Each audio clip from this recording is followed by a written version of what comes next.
अवधूत चिंतन श्री गुरुदेव दत्त श्री स्वामी समर्थ. तुम्हा सगळ्यांचं पुन्हा एकदा आपल्या चॅनलमध्ये खूप खूप स्वागत. स्वामी समर्थ महाराजांचा प्रकट दिन जवळ येत आहे आणि त्या निमित्ताने, त्या पवित्र निमित्ताने सगळ्यांनी वेगवेगळ्या सेवा चालू केलेल्या आहेत. कोणी लिखित नामजप करतो, कोणी फक्त नामस्मरण करत आहे, कोणी तारक मंत्र करत आहे, अशा कोणी स्वामी चरित्र सारामृताचं 21 दिवसांचं पारायण करत आहे. तर अशाच वेगवेगळ्या सेवा ज्या आहेत त्या चालू केलेल्या आहेत. पण गुरुचरित्राचं वाचन ज्यांना जमत नाही किंवा स्वामी चरित्र सारामृत हे जे पारायण आहे ज्यांना करणं शक्य नाही आहे, काहीतरी अडचणी येत आहेत, काहीतरी प्रॉब्लेम्स असतात, त्याच्यामुळे या गोष्टी करायला जमत नाहीत, ही सेवा स्वामींची करायला जमत नाही, तर त्यांच्यासाठी लिखित नामजप जी सेवा आहे ते अतिशय उत्तम. लिखित नामजप सेवा केल्यानं काय होतं तर तुमचं मन जे आहे ते पूर्णपणे एकाग्र होतं, तुमच्या मनाची एकाग्रता वाढते आणि त्याच्यामुळे तुमच्या घरातील जी निगेटिव्हिटी आहे, तुमच्या मनातील जी नकारात्मक ऊर्जा आहे ती पूर्णपणे बाहेर निघून जाते. त्याच्यामुळे तुम्हाला लिखित नामजप करायचा आहे. तर लिखित नामजप करत असताना वेळेचं बंधन नाहीये, काहीच नाही. कारण बऱ्याच जणांचा असा प्रश्न असतो की आम्ही ऑफिसला जातो, आम्ही बाहेर म्हणजे कामासाठी बाहेर जातो, तर आम्हाला ही सेवा करायची आहे, पण मग घरातच जर करायची असेल, बाहेर करता येत नसेल तर कसं? तर असं काही नाही, तुम्ही बाहेर सुद्धा ती सेवा करू शकता. एवढंच की घरात तुम्ही तुमच्या मंदिरात जर सेवा करत म्हणजे घरातल्या देवघरासमोर जर बसून सेवा करत असाल तर अतिशय उत्तम असतं. कारण तिथे एकदम शांत वातावरण असतं आणि ते आपल्या घरातलं सर्वात जास्त पवित्र ठिकाण असतं म्हणून. पण जर तुमची मनापासून इच्छा आहे आणि तुम्हाला करायचंच आहे तर तुम्ही जिथे व्यवसाय करता, जिथे तुम्ही नोकरी करता, तिथे सुद्धा तुम्ही वेळ काढून करू शकता. फक्त वेळ तुम्हाला एकच ठेवायची आहे, वेळ तुम्ही एकच पाळा. कारण त्याच वेळी तुम्ही ती सेवा करा किंवा दिवसभरात तुम्हाला वेळ भेटेल तरी सुद्धा तुम्ही ही सेवा करू शकता. फक्त तुम्हाला सेवा करत असताना तुमच्या मनातील भाव आणि श्रद्धा ही महत्वाची आहे. आता ही करत असताना तुम्हाला कोणत्या गोष्टी पाहिजेत तर तुम्हाला एक वही पाहिजे, म्हणजे जी तुम्ही छोटीशी स्क्वेअर बुक घेऊ शकता किंवा अशा पद्धतीने सुद्धा तुम्ही बोटी बुक घेऊ शकता. आणि याच्यामध्ये तुम्हाला व्यवस्थित आखून घ्यायचं आहे आणि नामजप लिहायला, लिखित नामजप लिहायला चालू करायचं आहे. अशा पद्धतीने तुम्ही नामजप लिहू शकता. असं तुम्हाला व्यवस्थित आखून घ्यायचं आहे आणि मग तुम्हाला नामजप लिहायला चालू करायचं आहे. अशा पद्धतीने ही माझी वही आहे, मी सुद्धा स्वतः चालू केलेलं आहे. कोणी संकल्पयुक्त करत असतं, कोणाचा संकल्प असतो की 1.25 लाख वेळा, 4 लाख, 5 लाख किंवा 12 लाख वेळा हा मंत्र जप लिहिणं. कारण संकल्पयुक्त केल्यानं त्याचं फलश्रुती जी आहे ती लवकर प्राप्त होते. अशी तुम्हाला बुक करायची आहे आणि तुम्ही आत्तापासून, उद्यापासून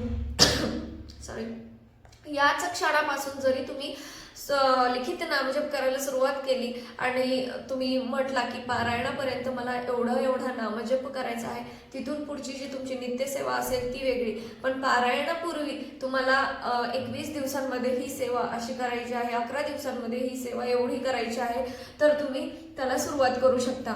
संकल्पयुक्त करायची आहे, संकल्पयुक्त सुद्धा करू शकता. लिखित नामजप सेवा जेव्हा आपण करत असतो तेव्हा आपल्याकडून ती जी सेवा आहे त्रिविध सेवा घडत असते. आता त्रिविध सेवा कशी घडते तर जेव्हा आपण बोलून नामजप करत असतो, नामस्मरण करत असतो आणि लिहित असतो तेव्हा ती सेवा आपल्याकडून वाचिक सेवा घडत असते. आणि जेव्हा आपण ती सेवा मनातल्या मनात आठवून नामस्मरण करून लिहित असतो तेव्हा ती सेवा आपल्याकडून मानसिक सेवा घडत असते. आणि जेव्हा ती सेवा आपण लिहित असतो, हाताने लिहित असतो, तेव्हा ती सेवा आपल्याकडून कायिक सेवा घडत असते. त्याच्यामुळे लिखित नामजप सेवा केल्याने ही तुमची त्रिविध सेवा घडत असते. आता लिखित नामजप फक्त नामस्मरण केलं तरी सुद्धा चांगली गोष्ट आहे, पण जेव्हा आपण फक्त नामजप करत असतो तेव्हा आपलं मन इकडे तिकडे भटकू शकतं, थोडंसं म्हणजे मनामध्ये दुसरा काहीतरी विचार येऊ शकतो. पण जेव्हा आपण लिखित नामजप करत असतो तेव्हा आपले डोळे, हात आणि आपलं जे तोंड असतं ते चालू असतं, आपले पूर्ण जी इंद्रिय असतात ती सक्रिय असतात आणि आपल्या लिहिण्याकडे आणि मंत्राकडेच आपलं पूर्णपणे लक्ष केंद्रित झालेलं असतं आणि त्याच्यामुळे जी आपल्या मनाची एकाग्रता असते ती पूर्णपणे वाढलेली असते. आता हा नामजप करत असताना तुम्हाला मौन पाळायचं आहे, कोणाशीही बोलायचं नाहीये. न बोलता तुम्हाला हा मंत्र जाप करायचा आहे, कारण तुम्ही त्यावेळी स्वामींच्या नावामध्ये लीन असता आणि तुम्हाला श्री स्वामी समर्थ, श्री स्वामी समर्थ म्हणत म्हणतच लिखित नामजप करायचा आहे. जेव्हा तुमचा संकल्प पूर्ण होतो, म्हणजे जेव्हा तुम्ही संकल्प करता की तुम्हाला एवढा लिखित नामजप करायचा आहे, जेव्हा तुमची ही पूर्ण वही होते, तेव्हा प्रत्येकाला प्रश्न असतो की ही वही ठेवायची कुठे, आता या वहीचं करायचं काय?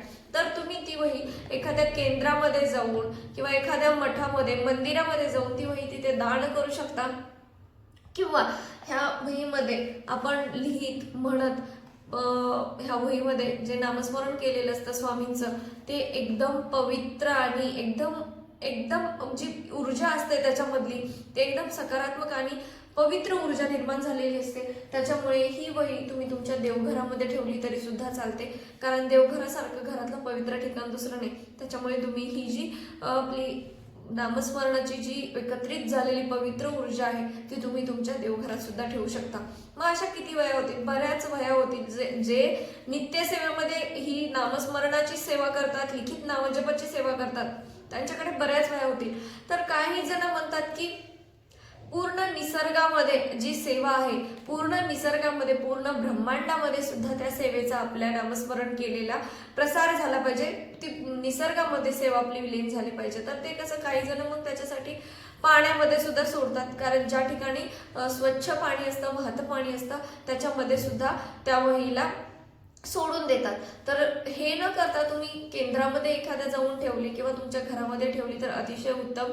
कोणी बघा घराचं बांधकाम करत असतं, तर घराचं बांधकाम चालू असताना जिथे तुम्हाला तुमचं देवघर बनवायचं आहे, त्या देवघर बनवण्याच्या खाली जी तुम्ही वरती काही कडापा टाकत असाल किंवा एखादी लादी वगैरे ठेवत असाल, तर त्याच्या खाली ती वही ठेवतात, कारण ती पवित्र जी एनर्जी आहे तुमच्या, ती तिथेच तुमच्या देवघरामध्ये राहते आणि ती कायमस्वरूपी असते. कारण देवघरामध्ये आपला निगेटिव्ह एनर्जी कधीच येत नाही, कारण तिथे आपला पवित्र ऊर्जेचा, आपल्या देवांचा सकारात्मक वास असतो आणि त्याच्यामुळे ही जी वही आपली असते ती तिथे कायम स्वरूपी राहते आणि ती जी आपली नामस्मरणाची किंवा लिखित नामजपाची ऊर्जा आहे ती आपली तिथे साठवली जाते.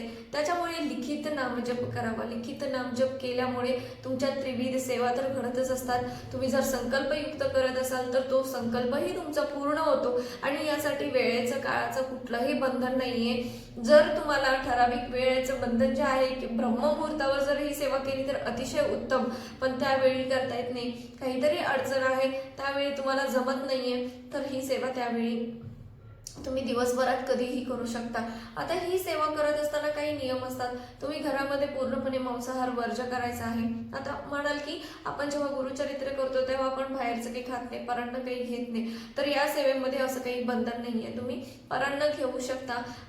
कांदा लसूण तुम्हाला पाळता आला तर तेवढं तुम्ही पाळायचं आहे, कारण आपण स्वामींची कोणतीही सेवा करत असताना कांदा लसूण जो आहे तो वर्जच करत असतो, कारण तामसी जे अन्न आहे ते तामसी अन्न ग्रहण करायचं नाहीये, सात्विक आहार घ्यायचा आहे.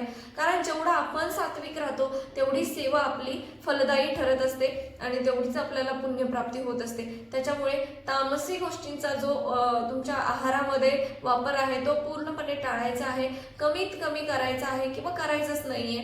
आता म्हणाल की ही सेवा करत असताना घरातले मांसाहार करतात तर काय करायचं? घरातले मांसाहार करतात, करू द्या त्यांना, तुम्ही करू नका ही सेवा करत असताना.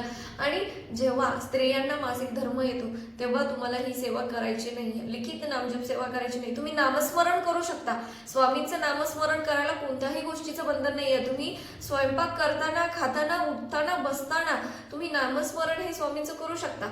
फक्त मासिक धर्मामध्ये तुम्हाला वाचन म्हणजे लिहायचं नाहीये, कारण ही जी आपली ऊर्जा असते ती एकदम पवित्र ऊर्जा असते आणि त्याच्यामध्ये तुम्ही त्या वेळेमध्ये नाही लिहू शकत. किंवा तुम्हाला स्वामी चरित्र सारामृत ह्या गोष्टी तर अजिबात करायच्या नाही, वाचायचं किंवा तिथे जायचं, कारण ते जे 5 दिवस आहेत ते झाल्यानंतर तुम्ही नंतर ही सेवा चालू करू शकता. तर काही या छोटीशी बंधनं आहेत, काही अटी आहेत, ही पाळून जर तुम्ही ही सेवा केली तर गुरुचरित्र पारायण करण्या इतकंच, स्वामी चरित्र स्वारामृत वाचण्या इतकंच फलश्रुती आहे. जी पुण्यप्राप्ती आहे ती तुम्हाला याच्यातून प्राप्त होणार आहे. स्वामींची जी अखंड कृपा आहे ती तुमच्यावरती राहणार आहे. तर आपल्या अक्कलकोट स्वामी समर्थ महाराजांचा 20 मार्चला प्रकट दिन आहे. 20 मार्चला प्रकट दिन आहे, तर तुम्ही आत्तापासून उद्यापासून किंवा 21 दिवसांची सेवा करायची असेल तर 28 फेब्रुवारीपासून या सेवेला सुरुवात करू शकता. 28 फेब्रुवारी ते 20 मार्च पर्यंत तुम्ही हा लिखित नामजप करू शकता. रोज किती करायचं आहे ते तुम्ही ठरवून करू शकता. जर तुम्हाला संकल्पयुक्त करायचा असेल की तुम्हाला एवढा 1.25 लाख करायचा आहे, तुम्हाला 2 लाख वेळा मंत्र जाप लिहायचा आहे किंवा तुम्हाला 12 लाख वेळा लिहायचा आहे, तर तुम्ही हा मंत्र जाप लिहू शकता. आता लिहित असताना मध्ये जर कोणत्या अडचणी आल्या किंवा स्त्रियांना शक्यतो मासिक धर्म वगैरे आला, तर ही सेवा तुमच्या घरातील इतर व्यक्तीने सुद्धा केली तरी चालते. सगळ्यांनी सामूहिक सेवा केली तरी सुद्धा चालते. तुमची मुलं असतील, सासू सासरे असतील किंवा तुमचे पती असतील, त्यांच्याकडून जरी ही सेवा करून घेतली तरी सुद्धा चांगलं आहे. किंवा तुम्ही दोघं तिघं एकसाथच लिहिताय, तुम्ही आत्ता लिहिताय ते नंतर लिहिताय, अशी सेवा जरी केली, फक्त वही भरायची आहे म्हणून ही सेवा करू नका. जबरदस्तीने ही सेवा नाही झाली पाहिजे. तुमच्या मनातून आलं पाहिजे की तुम्हाला हे लिखित नामजप सेवा करायची आहे, फक्त वही भरायची आहे, आकडा पूर्ण करायचा आहे म्हणून ही सेवा करायची नाही. तुमच्या मनातून आलं पाहिजे की स्वामी महाराजांची तुम्हाला एवढी सेवा करायची आहे, तुम्हाला होईल तेवढी करायची आहे. भले तुम्ही संकल्प करू नका की तुम्हाला इतकी झालीच पाहिजे. तुमच्या कुवतीनुसार, म्हणजे तुम्हाला जेवढा वेळ भेटेल, तुम्हाला जेवढी इच्छा होती लिहायची, तेवढ्या पद्धतीने तुम्ही सेवा करू शकता. पण जर सगळ्यांनी सामूहिक सेवा एकाच वहीमध्ये केली तरी सुद्धा चालते. आणि ही सेवा करत असताना शक्यतो निळा पेन, लाल पेन किंवा इतर कलरचा पेन वापरायचा आहे, पण काळ्या कलरचा पेन वापरू नका. आणि लाल पेन किंवा निळा पेन अतिशय उत्तम, हे 2 पेन वापरा आणि त्याने तुम्ही लिखित नामजप करा. जर एक पेन आता निळा वापरताय तर पूर्ण वही भरेपर्यंत तुम्ही निळाच वापरा. जर लाल पेनाने करताय तर पूर्ण ही लाल पेनानेच करा. तर स्वामी समर्थांची जी कृपादृष्टी आहे, जर तुम्ही मनापासून ही सेवा केली, पूर्ण श्रद्धेने जर ही सेवा केली, तर त्यांची जी कृपादृष्टी आहे ती तुमच्यावरती झाल्याशिवाय राहणार नाही. ही सेवा करत असतानाच तुम्हाला त्याचे काही अनुभव यायला चालू होईल. तर लिखित नामजप सेवा आजच्या पुरतं एवढंच. अशाच माहितीपूर्ण व्हिडिओमध्ये नंतर भेटूया. तोपर्यंत श्री स्वामी समर्थ, श्री गुरुदेव दत्त.